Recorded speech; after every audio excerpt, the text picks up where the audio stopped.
Hi folks, and welcome to the Midnight McBride Show, episode 21 and 22. I've got a guy coming on now called Colin Unsworth. He's a mushroom, fungi and foraging expert. He has a foraging school. He teaches foraging. He also rides a 36-inch wheeled unicycle, which is going to arrive on tonight. And he's also a naturist and a nudist to boot. Really excited to get him in the studio and do this show. I'm outside because I'm going to film him arriving on his unicycle. Oh yes, Mr. Mushroom. Ladies and gentlemen, I give you Mr. Colin Unsworth, also known as Mr. Mushroom.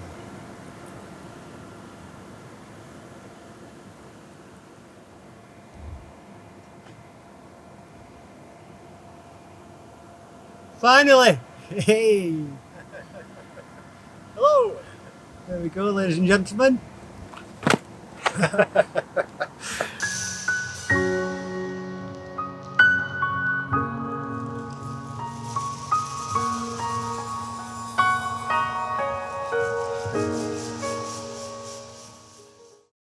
Hello everybody and welcome. This is the Midnight McBride Show and this is show number 21. And I've got a very special guest here. Now, you've just seen a video clip earlier where, for the first time ever, I've actually been outside the studio and filmed the arrival. And that was because Mr. Colin Unsworth, or Mr. Mushroom, turned up on a 36-inch wheel unicycle with his clothes on that occasion. Yeah.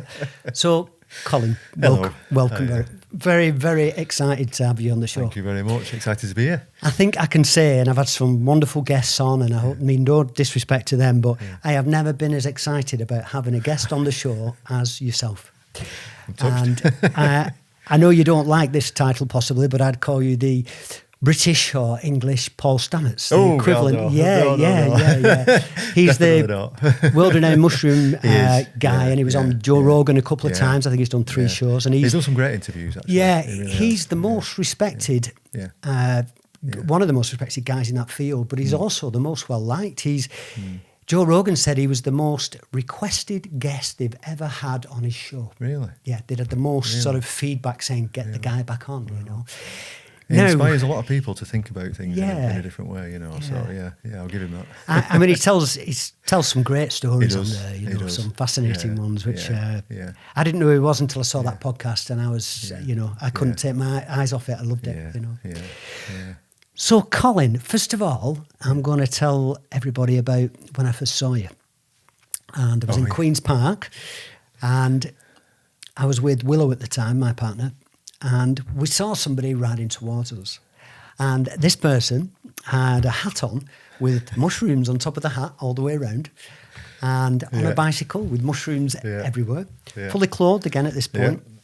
And this person cycled past us and a speaker on the back and looked like they were having a very, very nice day. Yeah. And we both were sort of in awe. We looked at him and thought, I don't know what you're doing or who he is or whatever, but you look so content, happy and in bliss. Then later on, a lady called Kitty White, I spoke to Kitty because I was looking to speak to somebody who's an expert in foraging, mushrooms, fungi, along this kind of field. And Kitty gave me your contact details and I looked you up on Facebook and I said, it isn't. It can't be. It's Mr. Mushroom. It's that guy. And I showed it to Willow and Willow went, it is, it's definitely him. Yeah. And from that point, I knew we had to get you on the show. Yeah. I think the hair's quite distinctive. Well, I think it was the hat and the whole image and everything. But a lot. So we called you Mr. Mushroom, and I think other people call you Mr. Mushroom as well because of your passion, which is fungi, mushroom, and foraging. Yeah. There's other strings to your bow, which includes riding a unicycle and some of the things that you talk about, your beliefs, and being naked is one of those as well, which is something we're going to talk about. But what we like to do on the show, Colin, we like to maybe go on a little bit of a journey about the guest. And we start at the beginning, talk about the life, and then we'll really get into some mushroom stuff after. So possibly tell us about your childhood, because one of the first things I saw on your notes was that you were badly bullied. Yeah, all the way through school. Quite horribly as well. Turns my stomach horribly. that. I only experienced it once, being bullied, and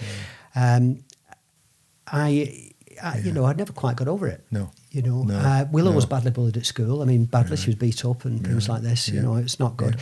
And believe it or not, Sandy Holt, who was multiple European Thai boxing champion, who I did 2 shows with very recently, was also badly bullied. So it can actually be, there's 2 things that can come with that. Really, you can either end up, in some extreme cases, taking your own life, or you can turn it on its head and it can fuel you and fire you on, and you end up becoming very passionate at what you do, and loving life, because you can use it to your advantage almost, in some ways, which Sandy did. It teaches you a lot about human beings, I think. Experiences like that. It's the ritual humiliation. That's the thing. So school was like a prison sentence of ritual humiliation and bullying, from which I was allowed to go home. And fortunately, I used to, play out because I lived quite far. I was one of the furthest in terms of how far I lived from school. Yeah. And the lads I hung around with at home were a different kettle of fish altogether, and I wasn't the same person in my home playing out life as I was in my school life. So fortunately, I had that escape, and I had my home sort of set of friends. But the school, it was I never enjoyed it. People say, "Oh, best days of my life." Yeah. No. I enjoyed it a little bit as I got older, but certainly in my younger years, I didn't enjoy school at all. What I saw from the information, about your life, Colin, is that you actually found solace in forests and woodland at an early age. Absolutely, very much so. Our backyard and I was so lucky. You don't realise till you grow up and have kids of your own just how lucky you were in situations like this. So our house backed onto the Holton estate, which is currently it's up for the chop. It's going to get built on, and it's a massive shame. It's there's patches of 300-year-old woodland in there. And also being sort of in scouts and things like that. That was my escape, basically. So you were very active when you were younger. You were outside. I've always been very active. Rock climbing as well. I'm not just certain. I know that if I'd have been a child today, I would have had a couple of labels, and one of them would have been ADHD. Without a shadow of a doubt. And you also, your father passed on his trade to you, is that right? He did, yeah. So he's a woodworker, he's a wood machinist. So he passed on the joining the wood machining to me, and also an absolute love of the great outdoors. We used to go camping a lot and up into the lakes. And I didn't appreciate nature as much when I was younger, and now I spend probably, as much time as humanly possible outside. I'm in nature all the time, and I believe that if you immerse yourself in any environment, if you're in a room with 100 people that are laughing, you'll start to laugh. Yeah.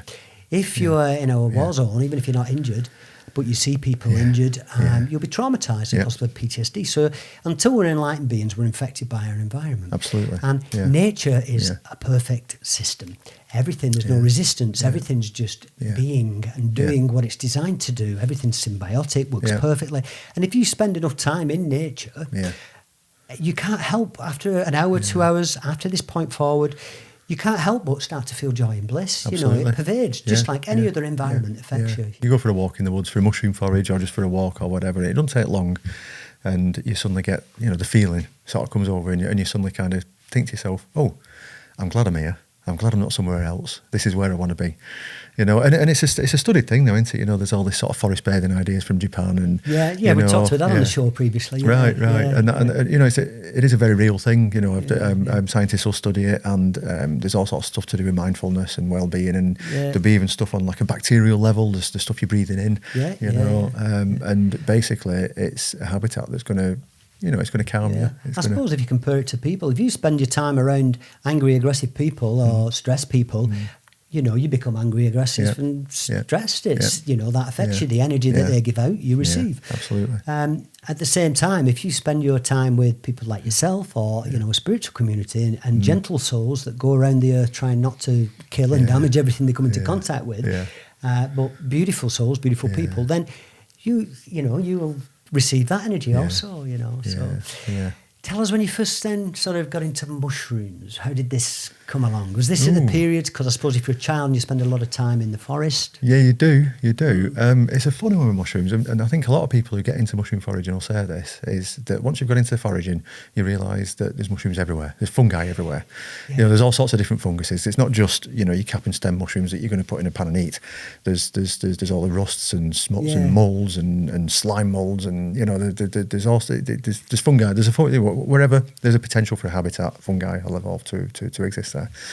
Once you get into it, you kind of look at the woodland and you look at the forest, and anywhere, even your home environment and your gardens, and you kind of think, where was it all before I got into this?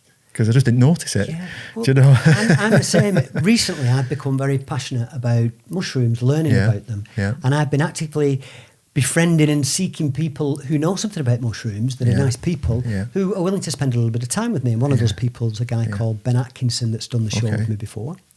And I've now I never used to see the mushrooms. Now I'm looking for them. I've become peaceful, more peaceful than I used to be. And I started looking. I see them everywhere. I can go out for a walk and they're on the grass just at the end of the drive, and then they're everywhere. They're on one of the logs that we You can't help it. Once you've turned on that roving mushroom spotting eye, it never turns off. Yeah. Do you know?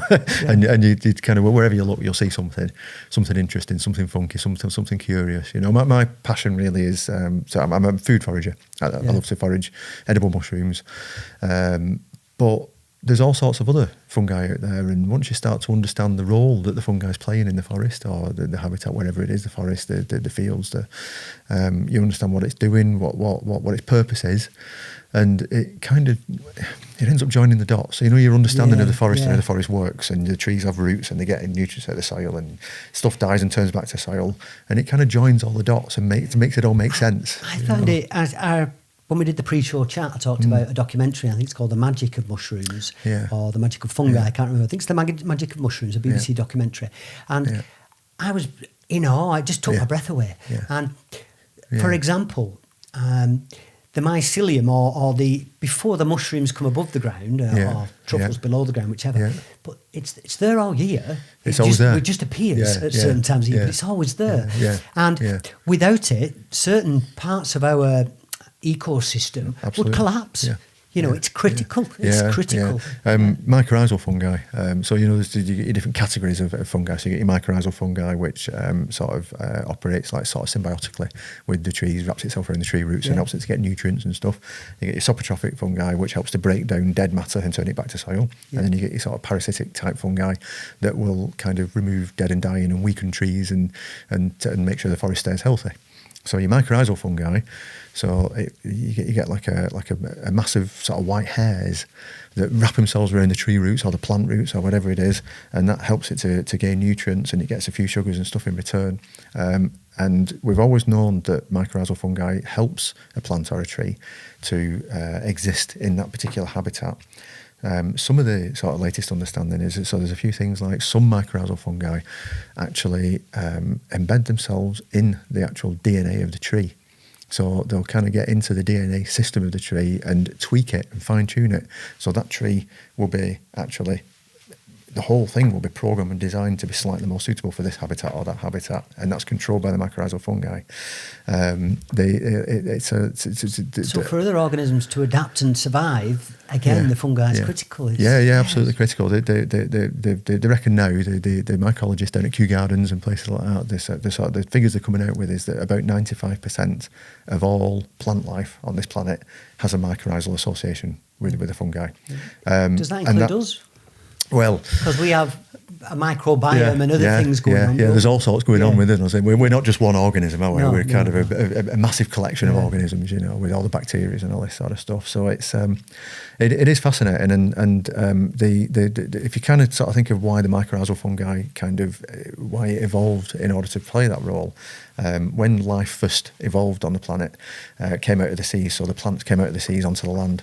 It's quite difficult for a plant to extract the nutrients it needs out of a soil compared to in the sea. It's in the sea and it's wafting around and all the water's wafting past it, Yeah. and it's easy to extract nutrients. You put it in the soil and it's kind of quite a static environment. So how does a plant get all these nutrients? Well, the mycorrhizal fungi evolves. So the thinking these days is that mycorrhizal fungi was responsible for what they call the greening of the earth, all the planet becoming a nice sort of green ball of life and all that sort of stuff. Right. So yeah, in terms of how necessary it is for life, it's everything. Yeah. Literally everything. Yeah. Before we get into the mushrooms, because we're going to talk a lot of mushrooms further on, then you got into cycling as well. Yeah. Yeah. Yeah. That's been a passion of yours sort of most of your life as well, hasn't it? Yeah. I like human-powered vehicles, human-powered travel. I used to be a cycling instructor, and as a cycling instructor, I used to teach other cycling instructors. So I used to teach the instructor training course. And one of the guys I taught from up in Cumbria, where he lived, he lived in Ambleside, and he worked over near Grasmere, up in the hills past Grasmere. So he used to have a bike locked up on the other side of the lakeshore. So his daily commute was to run down to the lakeshore, get in his kayak over the lake, get on his bike and cycle off. And it wasn't a long commute, but like a little mini triathlon sort of thing for every day. And I'm sort of, I love the idea of just getting under your own steam. Yeah, You're kind of not joining in with all that chaos out there and all the... If you can combine the two, your exercise is included in your daily routine, isn't it? It is. And there's something...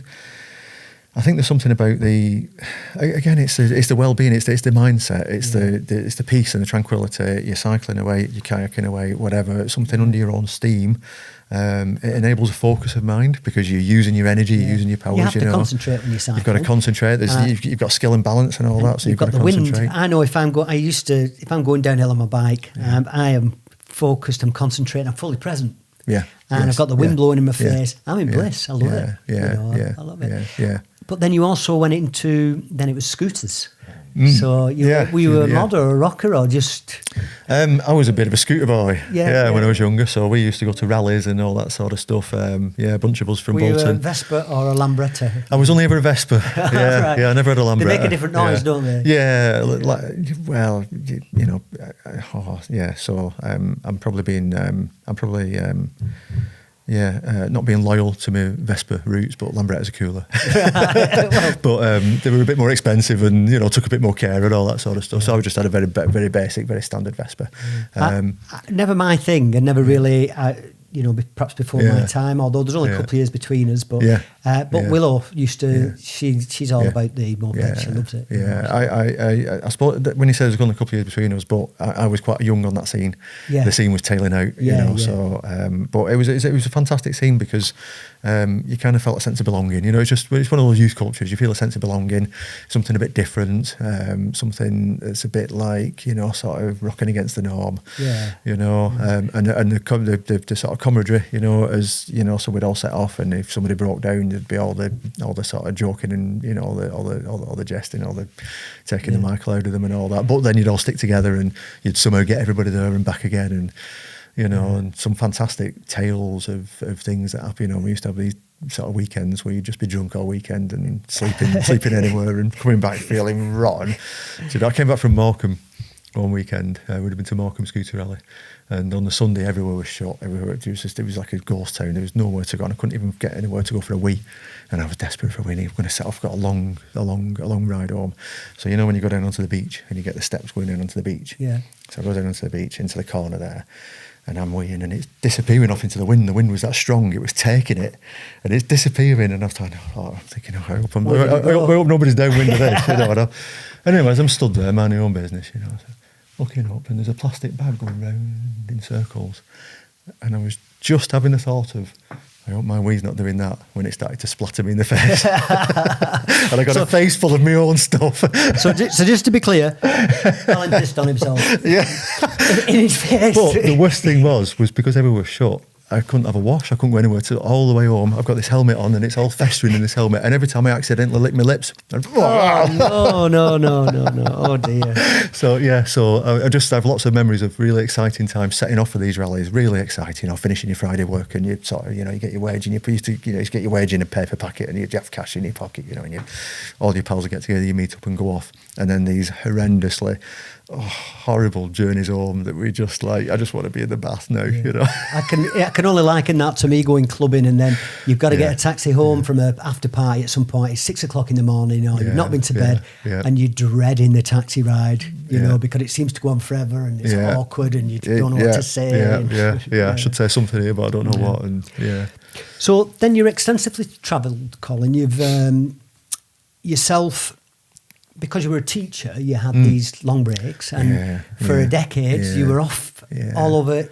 Initially UK, but then well, Europe and the world, really, wasn't it? Yeah, what we did was, because I love fettling with things anyway, so we got ourselves an old Volkswagen camper, and I kind of covered it with big flowers and all that sort of stuff, and did the whole hippie job on it, you know. But you've got to be either rich or a good fettler to own a Volkswagen camper. So I was a bit of a fettler, so I used to, you know, I did a welding course and learned how to weld it and all that, you know, kept it on the road, kept it tip-top. Well, I'll say tip-top, but it kept it running. And it enabled us, when my kids were little, me and my wife Jo, we both had the teachers' holidays, so we'd have the 6 weeks, so we'd just go off and spend 6 weeks in this van. And it's a tiny space for a family of four, a really tiny space. So what happens in a space like that is you either make or break, don't you, as a family unit, you know. It's got to work. It's stressful or it's fun. Yeah, I mean, there's always a moment when John would be broke down in tears, you know, what we're doing this, you know. And but then there'll be the moments that'd be absolutely wonderful, you know. So we kind of go off down to Cornwall, up to Scotland, do big tours of Scotland, and then we'd venture out, and we'd ended up in Budapest and Croatia, and I mean, you know. That's something I dream of doing. I've never done it, but I'd love to. I mean, I can imagine as well, although there's complications and stressful times, when you initially arrive somewhere you've never been before, because that's always the best time, the first time. Yeah. It's like when I run trails. If I run a trail I've never run before, and I literally don't know what's around each corner and stuff, and I'm exploring. It's more interesting. New. It's exploring. It's that exploration thing. Yeah. So when you pull up, and you're in your VW van or whatever you're in, and you pull up on a beach or something you've never been to, open the doors, and it's beautiful, and I can imagine it being euphoric. Yeah, and because you don't plan ahead, if you plan ahead and you plan a holiday ahead, you're on the internet and you look for things and you look for reviews and you see what's available and you book something. And really, you're only getting the holidays that somebody's made available to you.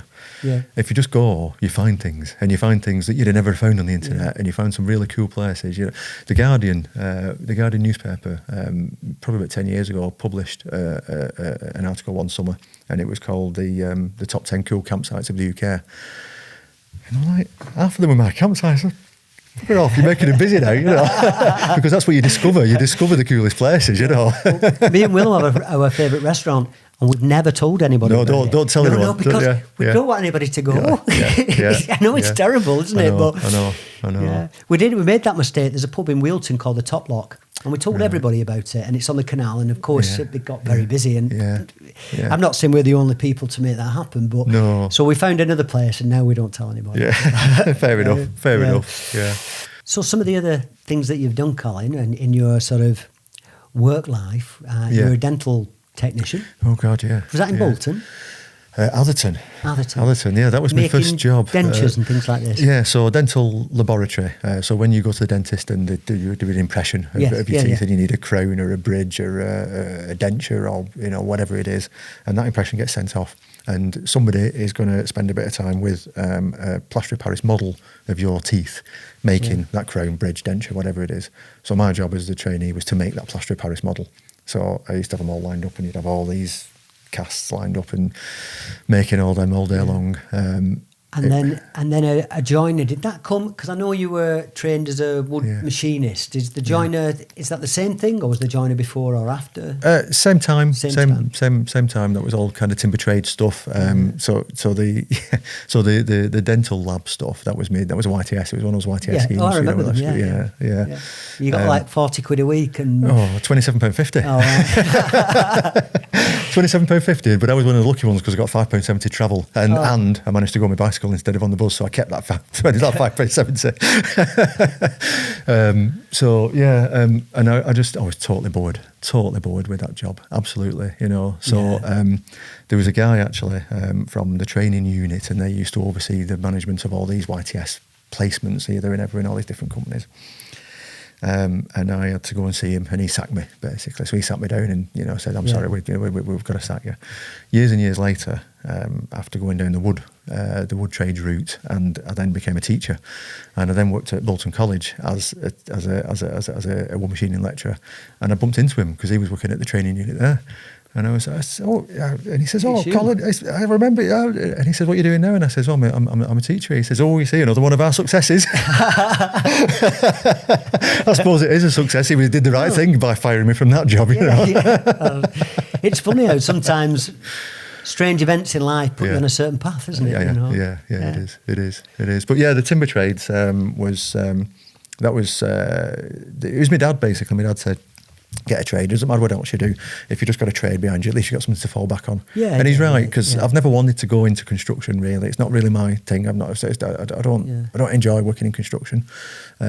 It's not. I like doing things that inspire people and make people passionate about things. And me and you both. Yeah. I have to dip my toe into construction now and again, and I feel like I'm slowly dying. Yeah, but I have to do it from time to time because that's enables me to do this. It is.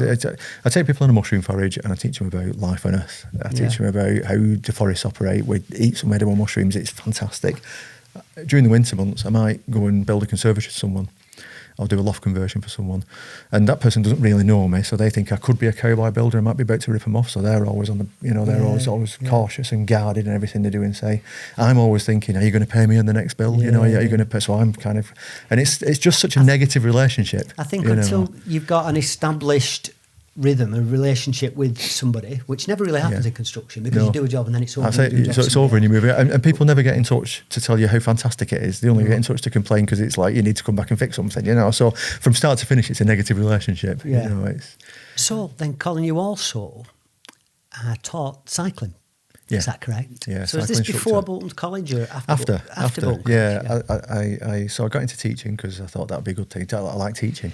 So did you have like a PGCE or a general teaching qualification? A cert ed. So then you can apply that to other things, can't you? Yeah, you can. And that's done me in good stead for the cycle training stuff. When I taught in the construction department, ended up sort of teaching a lot of key skills and stuff like that. And, I'm teaching a subject that to students who don't want to do it. It's a subject I don't want to teach to students who don't want to do it. And it's a bit soul destroyed and a bit of you dies each time. You think, and I just wanted to do something more along the lines of my passions, really. I'll tell you what did it was I used to go on an internet forum for Volkswagen camper owners, like a tech forum to help, what oil do you put in, what this, how do you fix this, how do you do that? But as is inevitable with internet forums, everybody falls out about politics. And I'm quite passionate about my politics. And somebody called me an armchair activist, as in just sit there and talk about it and argue with people on the internet. And it properly made me think. I was like, you've got a point. You've properly got a point there. What am I actually doing? So I have to earn a living. I've got to earn some money to pay for things. I don't have independent finances. So what I need to do is earn a living doing something that is contributing to us changing the world. So that's where the cycle training came in. So drop it, do something totally different, and go out there on my bike. And the training you did as well was quite significant, wasn't it? You're saying that something to do with people that like HGV drivers and stuff. Yeah. So I became a senior instructor at this organisation. I was quite fortunate because I joined the organisation when there was like about 14 employees, and by the time I'd left 12 years later, there was like 100 odd, 150 or whatever. It had grown a lot, so I kind of grew with it, So my position as senior instructor was to oversee a bit and be a mentor for the staff out delivering. So the majority of the staff were delivering in schools, primary schools, doing the on-road cycle training that you might see with groups of kids out there. But we used to do what you call the cycling proficiency at school. Cycle proficiency. It's like a modern version of cycle proficiency. And then I taught instructors, so I teach new instructors who were coming in. That was a fantastic thing to do because there's so much, to inspire them with about how we're changing the world, how we contributed. Because it's not about sport cycling; it's very much about ticking those boxes to do with like sort of reducing pollution, congestion, health of the nation, sensible travel choices, basically. There was also the ride leader courses, so you teach people how to sort of lead groups of cyclists. But the most interesting and the most difficult and the most challenging was I kept saying, people kept saying, wouldn't it be great if we could teach this to the drivers? Because we're teaching cyclists So, for example, one of the things, you're coming up to a big junction, or there's this big side road at the side of the road. One of the problems is that the driver behind you tries to overtake you when they shouldn't, and they might turn, and that can cause you big problems. Or the driver who's in front of you, who's looking for cars, not you at the side of the road, doesn't see you and pulls out. So one of the solutions to that is to take this centre lane position. So you take a centre lane position, you're dominating that position. Everybody can see you.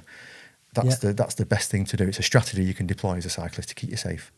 Everybody hates you for it because everybody's thinking, what are you doing in the middle of the bloody road, you know? Who does he think he is? Yeah, so wouldn't it be great if we could have some driver awareness, you know? So because I kept harping on about this driver awareness, we ended up in discussions with Transport for London, and one of the possibilities, one of the potentials was driver training for HGV drivers as part of their periodic training, because HGV cycle accidents are the biggest chunk of the statistics for cycle fatalities.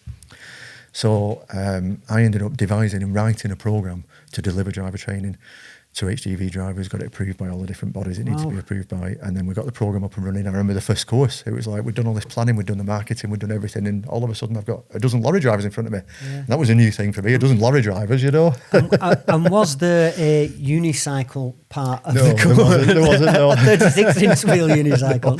No. Do you know what? It was fantastic, because the lorry drivers, you know, they'd come in for this one day and sit there like that, you know, I'll tell you about bloody cyclists and all this sort of stuff, you know, and you're sort of thinking, you know, but we'd totally win them over, because I didn't just teach them about cycle safety. I shared the dream with them, the dream of a better future with less congestion on the roads, more people cycling. It's better for their journeys. Actually, they'll get there faster, they'll deliver faster, because you've not got all the cars in the way, because people doing short journeys are doing it by bike now, you know, and all this sort of stuff. So, and they'd understand the cycle training, they'd feel a bit more understanding about the cyclists that they're dealing with on the road, and a better understanding of the cyclists who put themselves in vulnerable positions, like on the left-hand side in the blind spot, you know. So the drivers would kind of go away, shaking my hand at the end of the course, saying, do you know what, I'm going to teach this to my kids, or I'm going to get a bike on the cycle to work scheme, or, you know. Interestingly, my missus, who works at the university, she works alongside somebody who comes to work on a bike every day, and she got chatting to her in the canteen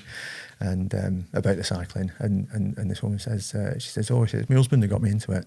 She says he likes to cycle, but he can't do it for his job, because he drives, you know, and he drives a lot. He says, but he went on this course because he's a lorry driver, and he went on this course and he came back raving about it and got me into for cycling. And I'm like, wow, result. Sometimes that one thing makes everything worthwhile, doesn't it? It does. It absolutely does. Yeah. I used to do one-to-one cycle training with people, and it changed their life. Just that thing that I explained to you about the positioning totally changes your life as a cyclist, because you suddenly feel able to tackle these scenarios. You feel empowered rather than a victim on the road. Yes, absolutely, yeah. And I've had a few people, usually women, because as a society we train men to have this sort of thing where you're supposed to feel a bit ballsy, a bit like, you know, macho, and a bit like don't mess with me and all that sort of stuff. So you tend to get male cyclists are more assertive, and women cyclists tend to cycle a bit more vulnerable towards the side of the road, purely out of a thing of trying to keep themselves safe. Yeah, but it doesn't actually keep you safe. So the stats, unfortunately, reflect that. The fatality stats for male cyclists and when he was bad, you know. So we try and get people. I trained a few women who've come on the course. I've done this cycle training with them. They've come back a few weeks later and said, "This has changed my life." And when somebody says this has changed my life, you kind of think, right, I am not an armchair activist.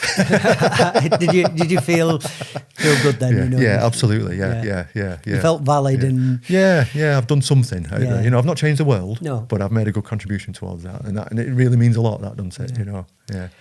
And then from teaching cycling, so you've gone from teaching at Bolton College, and then you're teaching cycling. This is when you then go to become a forest leader. Is that right? Or it is. It is. Forest school. Yeah. And I'd say that's the beginning of the magic, because I think from that point forward, you're doing something you clearly love. Yeah, I'm passionate about that. When I'm as a cycling instructor, I'm out there trying to make that change and all that sort of stuff. But part of that was me cycling to and from Manchester every day in rush hour traffic.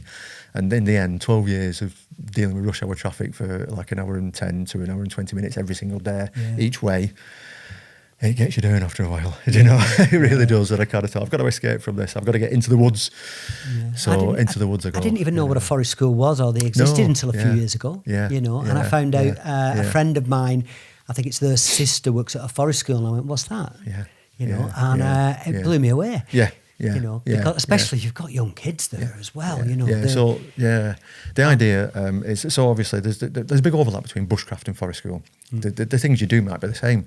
You know, you might make things out of wood, or you might go and sort of do a bit of tree identification and make fires and cook something on the fire, and you know, use knives and axes and stuff like that. So it's very bushcrafty. But the difference is the focus. So on bushcraft, if you went to the bushcraft course, it's about skills acquisition. You'd learn how to use that axe and how to chop that wood and all that sort of stuff. If you come on a forest school course, you might use an axe and chop that wood and do exactly the same things, but the focus behind it is about your emotional development. It's about you interacting with your environment in a very physical way. It's about you working with other sort of group members and how you support each other. You know, so it's about there's no targets in a forest school.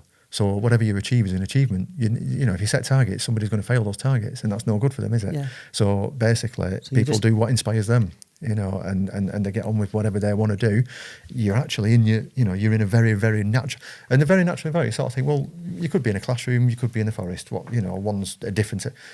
Yeah, one is a different environment, but one's the one that you've evolved to be in. One's the ones that nature designed you to be in. So it's no wonder that there's something about it that triggers something in your brain that goes, this is right. Yeah. Do you know? I love the fact that there's no exams, there's no qualifications, there's no right or wrong. Basically, what you're saying is go and have an experience, and whatever that experience is, it's good. It's a success. Yeah. It's you know success. Because it's relevant and. Yeah. And it's real to you, isn't it? Yeah, absolutely. I love it. Absolutely. And when I was back at Bolton College, I remember I had one student who really struggled.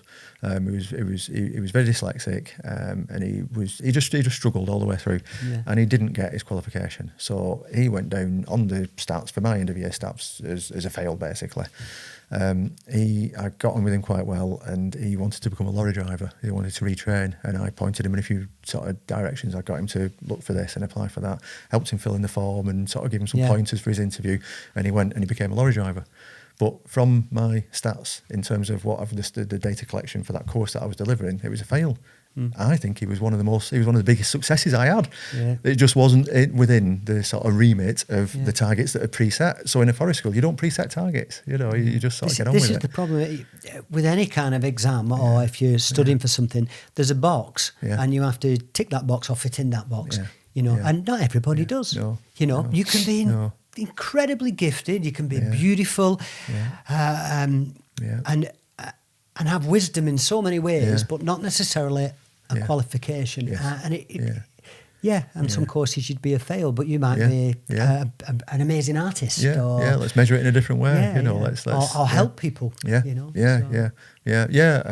as a cycling instructor, going into schools teaching kids every now and again. So one of the things that happens in schools quite often these days, which is very different from when I was at school, is schools are a lot more inclusive, which means that you'll get kids with various disabilities who once upon a time, when I was a kid, they would have been sort of sent off to a special school. Yeah. You know, those schools still exist for people with more extreme disabilities and stuff, but people, so you'll get a mainstream school and there'll be somebody with Down syndrome, or there'll be somebody who's autistic or whatever, you know, just everyday run-of-the-mill sort of differences. And I'll call them differences rather than disabilities, because it depends how you work with it, doesn't it? You know, sometimes it's an ability in the right situation. And one of the things that I used to really notice, particularly this used to happen when I had kids who were Downs, and they would have a best friend, and the best friend would be some lad in the class who was just naughty otherwise. You know, the naughty lads. Yeah. And being the best friend of the Downs kid would then mean that they could look out for them, do things with them, give them a bit of advice and support and help, and that kid then becomes an absolute success in helping other people. Exactly. And it gives them, you know, and I kind of used, you know, when they used to talk about inclusiveness and, you know, sort of people with disabilities being in mainstream education, I used to kind of always think about it in terms of the benefits to the person with a disability. And it's absolutely not just about that. Everybody benefits. Everybody gets something out of it, you know, so I can't even remember what the point was we were trying to make. The difference about whether you're a success or failure, you can be a failure because you don't necessarily qualify for certain boxes. But you get kids out in a forest school, and you get kids who might not have been successful academically, you know. So the whole idea of this emotional development is you get sort of to a point where you're more emotionally confident. You're a bit more sort of just confident generally. That it gives you that inner confidence, and then put them in a classroom. So that's the idea of it. Rather than start off in that really alien environment of a classroom where people are going to feel uncomfortable and then expect academic achievement. So you get the emotional stability right first from the from the outset.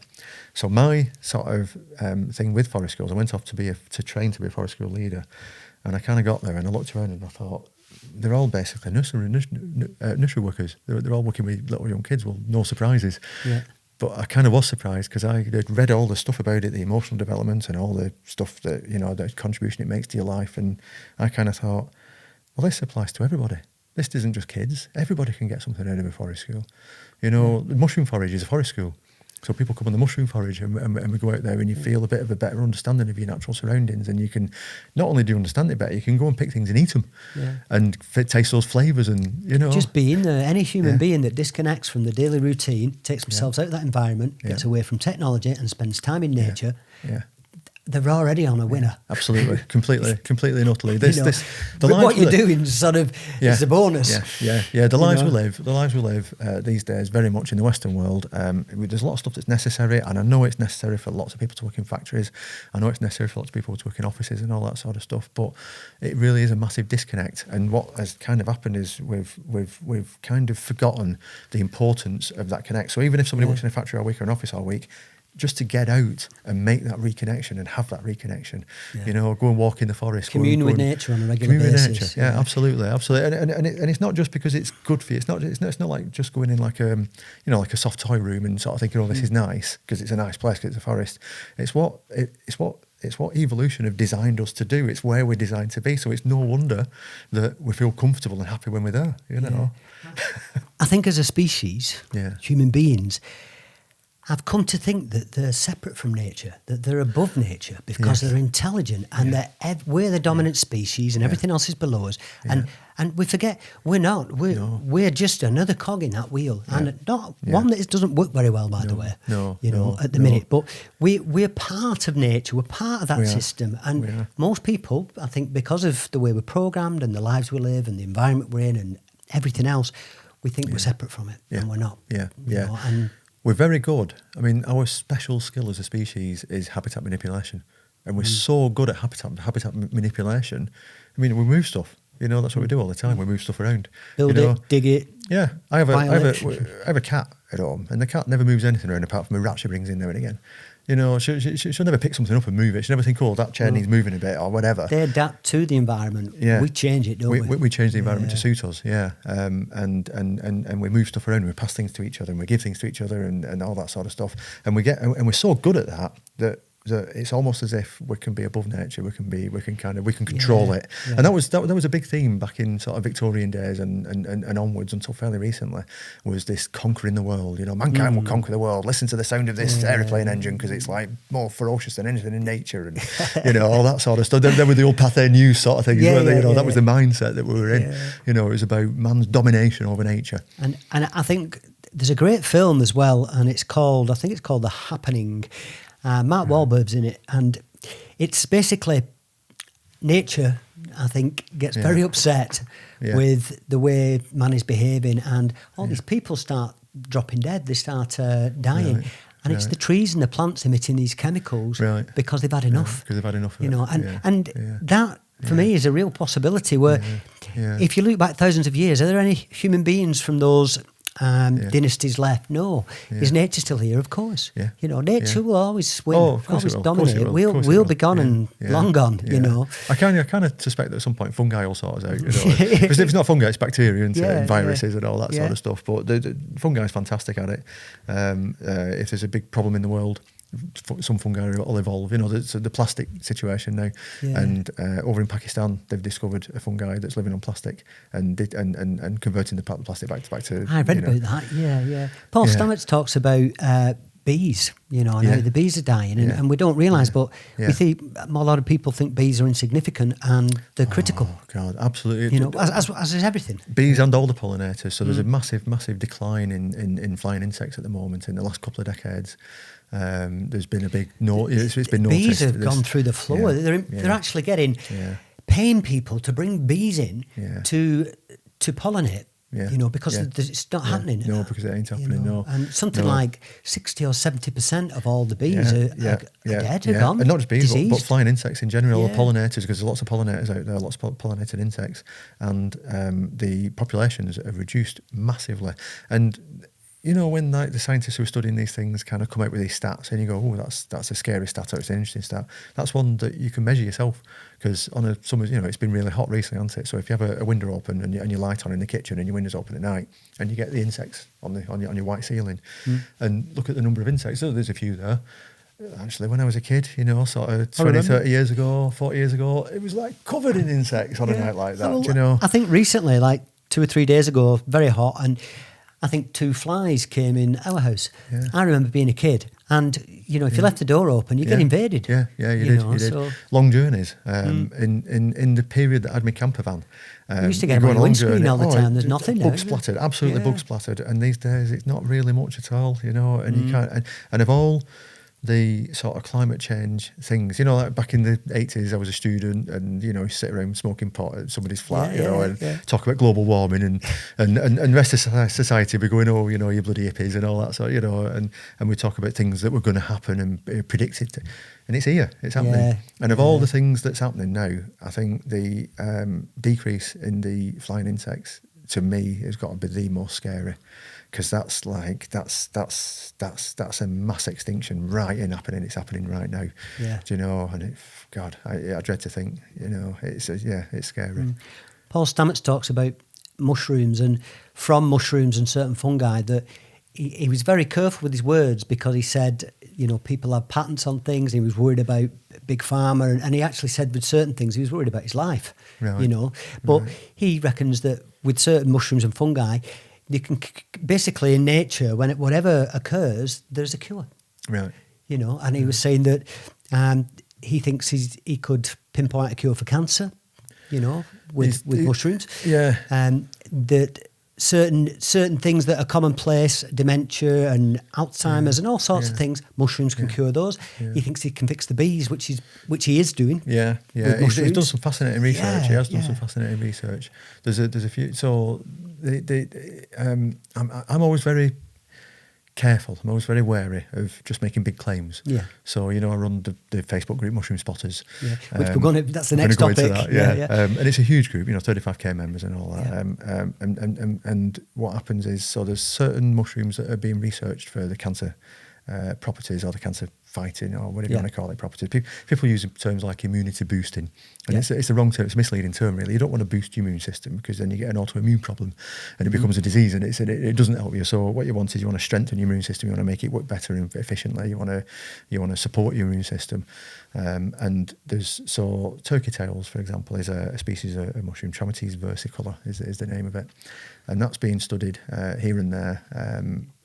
For the idea is that it might be beneficial to somebody who's undergoing chemotherapy, because it helps to regulate your white blood count and kind of keep it tip top, so that you can then because chemotherapy batters your system, doesn't it? Yeah, you know, I mean, I'm pretty sure one day we'll have a treatment for cancer that looks back on this and says, God, that was brutal. Yeah. You know, because it is a brutal thing. Chemotherapy can kill cancerous cells, but in the process it kills everything else. Yeah, it does. So we had I've actually had a very personal journey with turkey tails, and that was my dad was diagnosed with an incurable cancer, asbestos. Asbestosis, was it? An industrial illness. So he was diagnosed with that. Probably, I think it was something like 5 years ago now. But we kind of chatted about it, and we looked into the turkey tails, and we kind of thought, I want to do this. I want to provide him with turkey tails. Yeah. And the thing is, you've got to also, at that point, what have you got to lose? Yeah, you know what I mean? Yeah. Well, we discussed it with the oncologist, and that's so. When I say we've got to be careful how we moderate things like this in the group online, is because kind of some people come along and kind of get run away with these ideas a bit and start saying, like, you know, forget the oncologist, ignore what Big Pharma says, actually no, let's do this sensibly. So we spoke to the oncologist, and we got the blessing of the oncologist. He was quite curious, because he said it's not going to do any harm. Yeah. So that was the main thing. The next thing is, how on earth do you go about foraging enough to give somebody a daily dose for the rest of their life? Because I knew he was going to die. Yeah. You know, it was an incurable cancer. I knew it wasn't going to cure him. But it's, you know, I was trying to think, well, how many do we need? I don't know. Well, hopefully I need a lot. So I kind of put the word out on the group and asked if people would send them to us, and all of a sudden I started getting parcels from all over the country. Wow. And not just parcels, but letters and notes and things. You know, people loved getting involved with something a bit positive like that. You know, and my dad was so.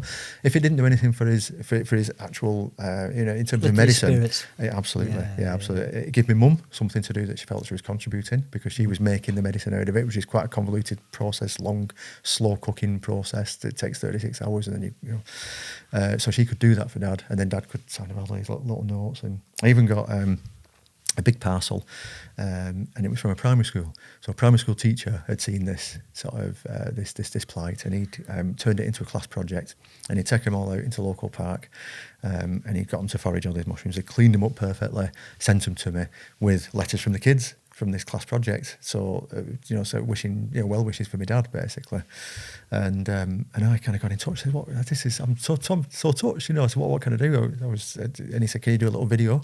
So I did a video of my mum making the stuff and my dad saying thanks, you know, and they played that in their assembly. Yeah. And then my mum wanted to write him a letter rather than email, and so I was cycling instructing at the time, and I'm sat in a staff room in a school in North Manchester. And I'm just emailing her. I says, my mum won't send you a letter. He said, "Oh, lovely, thanks." I said, "Give us your school address." He gave us a school address. That's where I am.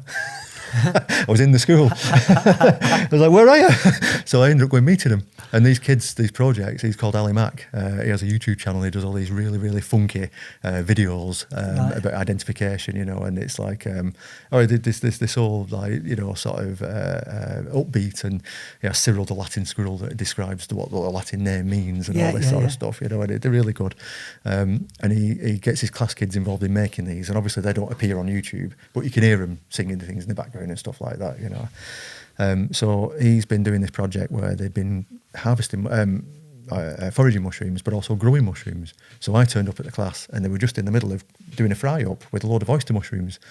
And he said it was so good for the kids, because they get adults coming in sort of being interested, but for once there was an adult that could come in and sort of talk about the gills being decurrent down the stem, and the different sort of identification features of these mushrooms and stuff, you know, and all these kids were like, "Wow, you know, it's brilliant." It's great. it's great at that point as well, because some adults become passionate about it and interested, but when it's sown, the seed's sown to a child at that age, they're fascinated, you know, and if they can see how amazing nature is at a young age, it'll be there forever. Yeah, kids are the best foragers. I've been out on a forage today, and I had a kid out with us, and it just every 5 seconds, Colin. You know, somebody says, his dad was with us, and he says, I'm sorry. It was his auntie that was it. She said, I'm sorry. He's mithering you. I'm like, let him mither me. I don't mind mithering me, because you know, it's only 4 hours, and then you take him home, don't you? I don't have to deal with him after that, so bring it on, you know. And he was like, it's really sort of, you know, switched on. And once you get a kid switched on, so for food foraging, they spot all the mushrooms. I don't know how they do it. They must have better eyes. They're a bit closer to the ground. They definitely make the best foragers, you know. And they're definitely the closer. They probably have better vision. But also, I think when you're a pure being, I think kids, when they're born pure being of light, the spirits, they're still connected to the spirit realm. And as we get older, we get more complicated and a bit screwed up, and you know, bad experiences. I think you're more in the moment as a kid. Yeah, you're more in the moment. Exactly. You're not thinking of other things, you know. A kid's not thinking about tomorrow or anything. He's thinking, "Oh my God, it's Monday. Let's do something." You know, they're so excited about life. And I think when you've got that energy, you're going to find what you're looking for. Yeah. You know, I turned up at a school once to do some cycle training, and sort of talking to the kids. And I says, so, you know, we'll do them with every break, and then you'll come back out and we'll do it. And he says, "Are we doing it all morning?" I says, "Yeah." And he went, "Oh," he says, "we've got cycle training all morning and geography all afternoon. Best day ever." I love that. So he's obviously, you know, a fan of geography. So. Well, it'd be interesting, wouldn't it? Yeah. So, Colin, yes. We're at the end of show number 21. How long was that? That's like an hour and 5 minutes. Right, okay. That flew by. Yeah. So we'll do a second show, which we've discussed, which I think we've not discussed properly, about riding a unicycle, about you being a naturist, about Mushroom Spotters UK, and also about being a naturist. Right. So lots still to talk about. And mushrooms. We've not really got into mushrooms yet, have we? And mushroom foraging and what you do. We've hinted on it. We've mentioned it in bits, you know, but... Yeah. So you're going to stay with us and we're going to do a second show. Yeah. Good stuff. Wonderful. Thank you, Colin. No worries. Thank you very much. So, ladies and gentlemen, that's show number 21 with Colin Unsworth, Mr. Mushroom. We're going to do a second show with Colin. As usual, you can find me on Twitter, LinkedIn, Instagram and Facebook. You can get the first book, From Pills to Peace, on Amazon and about 12 other places. You can also get the audio book on Audible, iTunes and Amazon. You can also watch this show. There's a new show every week on this YouTube channel and subscribe to it. This also goes out on Spotify, Podbean and iTunes as an audio podcast. You can listen to my radio show, the Mind, Body and Spirit Show, every Monday night from 11 till midnight on Salford City Radio, 94.4 FM. And you can find me on the website, midnightmcbride.com. Thank you for joining us, and you might get a bit of surprise on show number 22 with me and Colin. I'm a bit nervous. Okay. Shalom.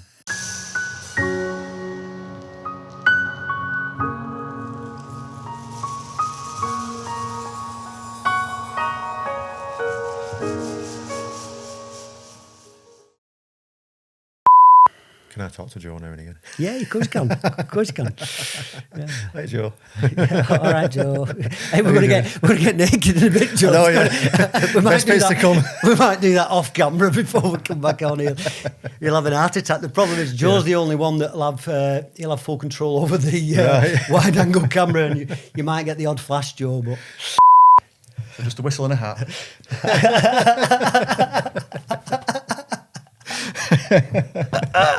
Joe, I don't know what to say. Right, I've got to get up and do the cameras. Oh yeah. I might cover up for you then, Joe. Yeah. Okay.